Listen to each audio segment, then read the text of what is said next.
Hello guys, എൻ്റെ പുതിയൊരു വീഡിയോയിലേക്ക് എല്ലാവർക്കും സ്വാഗതം. ഇന്ന് നമ്മൾ അൺബോക്സ് ചെയ്യാൻ പോകുന്നത് ഇത് എന്ന് പറഞ്ഞാൽ റേസറിൻ്റെ ക്രോമാൻ്റെ കീ ലൈറ്റ് എന്ന് പറഞ്ഞൊരു സാധനമാണ്. ഇത് നമുക്കിവിടെ ഷൂട്ട് ചെയ്യാൻ നേരത്ത് എപ്പോഴും ഒരു ലൈറ്റിങ്ങിന് ചെറിയ ഒരു ഡിംനെസ് ഉണ്ടായിരുന്നു. അപ്പം ഇത് നമുക്ക് എക്സ്റ്റെൻഡ് ചെയ്ത് വെക്കാൻ പറ്റുന്ന ഒരു ലൈറ്റ് സെറ്റാണ്.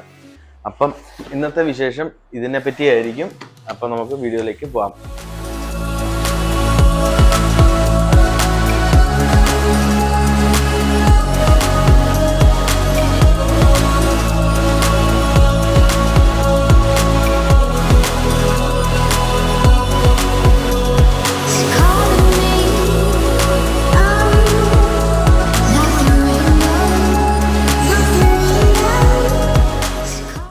അപ്പോൾ ഗൈസ്, നമുക്ക് ഇത് അൺബോക്സ് ചെയ്യാം.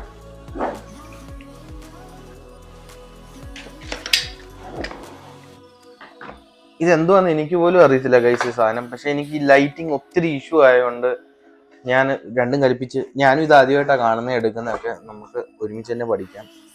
അപ്പോൾ നിങ്ങൾക്ക് കാണാൻ സാധിക്കും. പാക്കേജിങ് ഒന്നും പറയാനില്ല ഗൈസ്, നല്ല കിഡിലൻ പാക്കേജിങ്. ഇതാണ് ലൈറ്റിൻ്റെ ആ പാനല്, അത് നമുക്കറിയാം. ഈ സാധനമാണ് പാനൽ. അപ്പോൾ ഗൈസ്, ഇത് 2800 ലൂമൻസ് ഇതിൻ്റെ ഇൻറ്റൻസിറ്റി വരുന്ന ലൈറ്റിൻ്റെ. പിന്നെ ഇത് RGBയോടെ ഉണ്ട് കേട്ടോ. ഇതിനകത്ത് റെഡ്, ബ്ലൂ പല പല കളറും മാറ്റിയെടുക്കാം. അപ്പോൾ ഇതിങ്ങനെയാണ് വരുന്ന ഈ സാധനം. അപ്പോൾ നമുക്ക് ഇതിൻ്റെ സ്റ്റാൻഡും കാര്യങ്ങളൊക്കെ ഇതിനകത്ത് ഇരിക്കുന്നതിന് ബാക്കി നോക്കാം നമുക്ക്. അപ്പോൾ അതായിരുന്നു അതിൻ്റെ ആദ്യത്തെ സാധനം. ഇതിനകത്തൊരു യൂസറിൻ്റെ മാനുവൽ ഇരിപ്പുണ്ട്, റേസർ. ഇത് ഈ ഗെയിമിങ് പിന്നെ സ്ട്രീമേഴ്സ് ഒക്കെ ഉപയോഗിക്കുന്ന വലിയൊരു കമ്പനി കേട്ടോ, ഈ റേസർ എന്ന് പറഞ്ഞ കമ്പനി. എനിക്കിപ്പം എന്തോ ഭാഗ്യത്തിന് ഇത് ഓഫറിൽ അവിടെ കിട്ടിയതുകൊണ്ട് ഞാൻ പിന്നെ ഒന്നും നോക്കിയില്ല, എടുത്തോണ്ടാണ് പോകുന്നത്. അപ്പം ഇതിനകത്ത് നിങ്ങൾക്ക് കാണാൻ സാധിക്കും ഇതിൻ്റെ ട്രൈപ്പോഡ്. ഇതിങ്ങനെ ലെന്തൊക്കെ നമുക്കിങ്ങനെ കൂട്ടിക്കൊണ്ട് പോകാം. എന്നിട്ട് വേണം അതിൻ്റെ ടോപ്പിൽ ഈ ലൈറ്റ് കണക്ട് ചെയ്യുന്നത്. അപ്പം അതിൻ്റെ ഒരു അതാ സ്റ്റാൻഡായത്.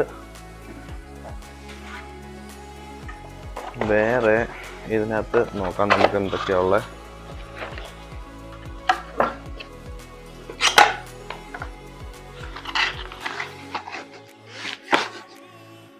ഇത് ഗൈസ് എന്തോ ക്ലാമ്പോ കാര്യങ്ങളൊക്കെയാ, നമുക്ക് നോക്കാം.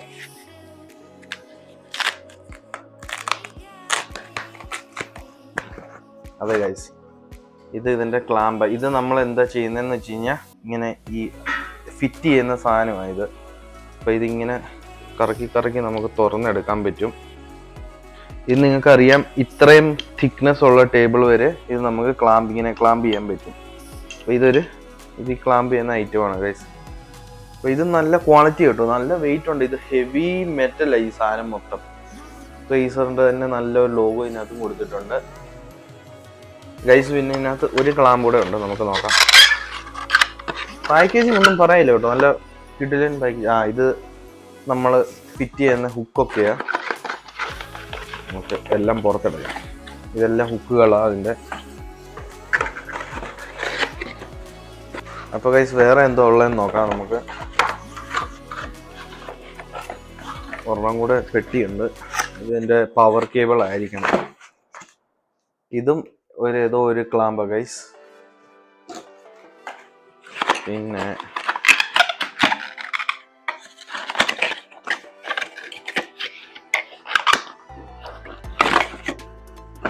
ഇതും അതുപോലെ ഇതിൻ്റെ പവർ കേബിളും കാര്യങ്ങളും ആ ഗൈസ്. അപ്പം നമുക്കിതെല്ലാം തുറന്ന് പുറത്തെടുക്കാം. പെട്ടിയിൽ വേറെ എന്തെങ്കിലും ഉണ്ടോ എന്ന് നോക്കാം. വേറെ ഒന്നും ഇല്ല. അതെ ഗൈസ്, അപ്പം നമുക്ക് ഇത്ര ഐറ്റംസ് ആണ് ഇതിനകത്ത് വന്നത്. ഇതാണ് മെയിൻ ലൈറ്റിൻ്റെ പാനല്. ഇത് നമുക്ക് ഇത് ലാച്ച് ചെയ്യാൻ വേണ്ടി ഉള്ള ഒരു ഹുക്ക്. ഇത് നമുക്ക് ഈ ട്രൈപോഡിൽ കണക്ട് ചെയ്യാൻ വേണ്ടിയുള്ള ഹുക്ക്. പിന്നെ ഇത് ചാർജർ. പിന്നെ ഇത് പലതരത്തിലെ അഡാപ്റ്ററുകളാണ്. നമുക്ക് വേറെ വേറെ സ്ഥലത്തൊക്കെ പോകുമെങ്കിൽ ചിലപ്പോൾ അഡാപ്റ്ററിന് വേറെ വേറെ ആവശ്യമുണ്ട്. ഇത് ഈ പാക്കറ്റിൽ തന്നെ ഇൻക്ലൂഡഡ് ആണ് ഗൈസ്. അപ്പോൾ നമുക്ക് ഇതെല്ലാം ഫിറ്റ് ചെയ്തിട്ട് ഇനി ഇത് എങ്ങനെയാണ് വർക്ക് ചെയ്യുന്നത് നമുക്ക് നോക്കാം. അപ്പോൾ ഗൈസ്, ഇതാണ് നമ്മുടെ സംഭവം. ഇത് നിങ്ങൾക്ക് കാണാൻ സാധിക്കും. ഇങ്ങനത്തെ ഒരു ആപ്പ് ഉണ്ട്, റേസറിൻ്റെ കീ ലൈറ്റ് ക്രോമ എന്ന് പറഞ്ഞ് റേസർ സ്ട്രീമിംഗ് ആപ്പ് ഡൗൺലോഡ് ചെയ്താൽ മതി. ഇതിനകത്ത് നമുക്ക് ഇതിൻ്റെ സെറ്റിങ്സ് ഒക്കെ മാറ്റാം. ഇതുപോലെ കളറുകളൊക്കെ എല്ലാം ഇങ്ങനെ പല പല ഷെയ്ഡുകളുണ്ട് ഇതിനകത്ത്. ഇതിപ്പോൾ റെഡാണ് ഞാൻ കൊടുത്തേക്കുന്നത്. ഇപ്പം നമുക്ക് നോക്കാം ബ്ലൂവിൽ ഇങ്ങനെ എന്തായിരിക്കും. ഇതാണ് ഗൈസ് ബ്ലൂ കളറ്. വൈറ്റ് നമുക്ക് പോവാം. ഇതാണ് ഗൈസ് നമുക്ക് ഉള്ള വൈറ്റ് കളറ്. പിന്നെ ഗ്രീനിലോട്ട് നമുക്കൊന്ന് പോയി നോക്കാം. ഇതാണ് ഗൈസ് ഗ്രീൻ കളർ. അപ്പോൾ ഇങ്ങനത്തെ കുറേ എഫക്റ്റ് കാര്യങ്ങളൊക്കെ നമുക്ക് വരുത്താം. ഇതിപ്പോൾ ഞാൻ ടോട്ടൽ വേറെ ഒരു ലൈറ്റ് ഈ വീട്ടിൽ ഓൺ ചെയ്തിട്ടില്ല, എല്ലാം ഓഫ് ചെയ്തിട്ടാണ് ഞാൻ ഇതിപ്പോൾ പ്ലേ ചെയ്യുന്നത്. 2800 ലൂമൻസിൻ്റെ പവർ ഉണ്ട് ഇതിന്. അപ്പം നമുക്കിവിടെ ഈ സൈഡിൽ അധികം വെട്ടം കിട്ടാത്തതുകൊണ്ടായിരുന്നു ഒത്തിരി വീഡിയോയിൽ കുറേ പ്രശ്നമൊക്കെ ഉണ്ടായിരുന്നു. അപ്പം അത് പരിഹരിക്കാൻ വേണ്ടിയാണ് നമ്മൾ ഈ ഐറ്റം മേടിച്ചേക്കുന്നത്. അപ്പോൾ ഇനി അടുത്ത വീഡിയോയിൽ അടുത്തൊരു പ്രൊഡക്റ്റായിട്ട് നമുക്ക് വീണ്ടും കാണാം. അപ്പോഴേക്കും എല്ലാവർക്കും ബൈ ബൈ.